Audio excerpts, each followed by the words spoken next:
from Arkansas. I ask consent that Senator Murphy and I be allowed to complete our exchange before the next scheduled vote. Without objection. Madam President, after Joe Biden's disastrous retreat from Afghanistan, the country has fallen to a medieval band of degenerate savages known as the Taliban.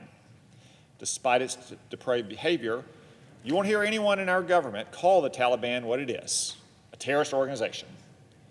Instead, Secretary of State Blinken has said, for example, that the Taliban, quote, does not meet the test of inclusivity. It's as if the Biden administration is more concerned that the Taliban is led by men than that it's led by terrorists. This administration has refused to declare that the Taliban is a foreign terrorist organization, perhaps because the president outsourced the security of American citizens to the Taliban last month and stood by as it took over a country of nearly 40 million people. Once again, the Biden administration is putting image and public relations before everything else. It refuses to acknowledge that the Afghan retreat was anything but an extraordinary success, as Joe Biden has called it, and now it's refusing to call terrorists terrorists.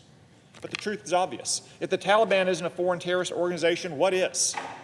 The State Department's terrorism list includes groups like Shining Path, the Marxist-Leninist Maoist guerrillas in Peru, and Aum Shinrikyo, the Japanese doomsday cult. If the State Department can go to the trouble of designating those groups as terrorist organizations, surely it can do the same for a band of jihadists whose hands are dripping with American blood. Indeed, the Taliban matches to a T the definition for foreign terrorist organization under U.S. law. That law sets out 3 criteria. First, it must be a foreign organization. I would assume the Biden administration would concede even that point about the Taliban. Second, it must engage in terrorist activity. Has the Taliban engaged in terrorist activity? Countless victims of Taliban suicide bombings, target assassinations, IEDs, and acid attacks would surely answer yes to that question if they survived those heinous crimes. Consider the following as well. At least 14 of the Taliban's 33 so-called cabinet ministers are on the United Nations sanctions list for terrorism. No fewer than 5 were once held with terrorists at Guantanamo Bay. One of the most powerful factions of the Taliban is the murderous Haqqani network, a twisted clan that the United States has already designated a terrorist organization under the Obama administration. The Taliban has put the leader of the Haqqani network in charge of the country's secret police, and yes, its immigration system, which is currently determining which persons can leave the country. Sirajuddin Haqqani is one of America's most wanted terrorists for attacking the U.S. Embassy in Kabul and hotels full of civilians, among other crimes. It's also worth noting that the son of the Taliban's leader, its so-called emir, blew himself up in a suicide attack against the Afghan government in 2017. Evidently, he thought the Taliban was a terrorist organization, even if some around Washington shrink from that label. Finally, the third criterion for a foreign terrorist organization is that its terrorism must threaten the security of Americans or our national security. With an estimated 100 Americans and thousands of green card holders currently trapped in Taliban-occupied Afghanistan, I'd say the answer to that question is also obvious.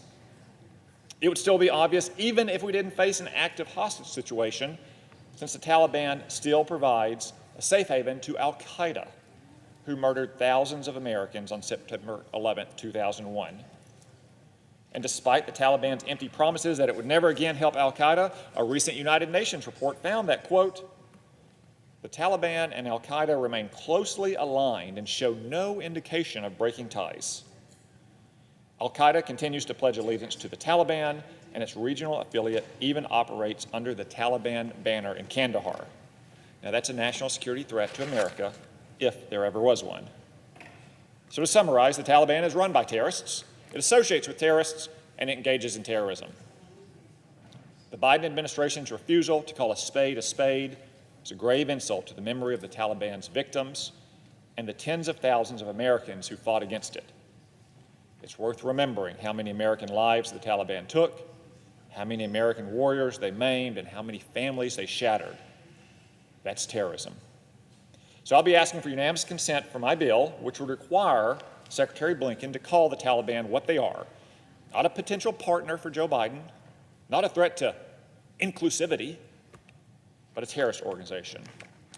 Therefore, Madam President, as if in legislative session, I ask unanimous consent that the Senate proceed to the immediate consideration of S2770, which is at the desk. I further ask that the bill be considered read a third time and passed, and that the motion to reconsider be considered, made, and laid upon the table. Is there objection? President. Senator from Connecticut. Madam President, reserving the right to object. How quickly my colleagues forget that it was President Trump that entered into negotiations with the Taliban. It was President Trump that entered into an agreement with the Taliban that committed the United States to withdraw our forces. It was President Trump that sold out women and girls in that country by refusing to put their interests first at that negotiating table. It was President Trump that elevated the Taliban in the international community by putting them face to face with our negotiators. It is important to note, as to the specific request that is being made by the senator from Arkansas, that right now the Taliban is already designated as a designated global terrorist entity under Executive Order 13224. So they are already designated as a terrorist entity. There are specific problems with this designation. First, I don't think it's a great idea for us to be designating the FTOs by statute. There's a reason why we generally allow the administration to do this. But maybe more importantly, what comes with an FTO is the withdrawal of humanitarian organizations from the country at hand. We know that because we saw it in Yemen.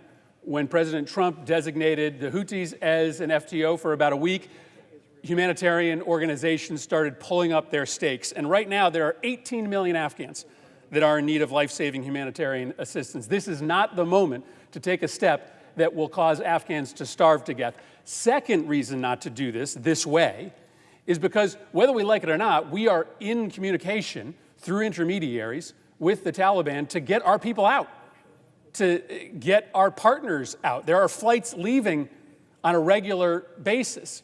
And to designate them as an FTO, in addition to the existing designation that the Taliban has as a specially designated global terrorist entity, is to risk our ability to continue to bring our people out. We should be joined together as a Senate, despite the views we have on whether we should have stayed or left in Afghanistan, in our support for the Afghan people by making sure that we do not take steps to cut off humanitarian assistance to people in need, and our belief that we should be supporting this administration in their effort to continue to get our partners out.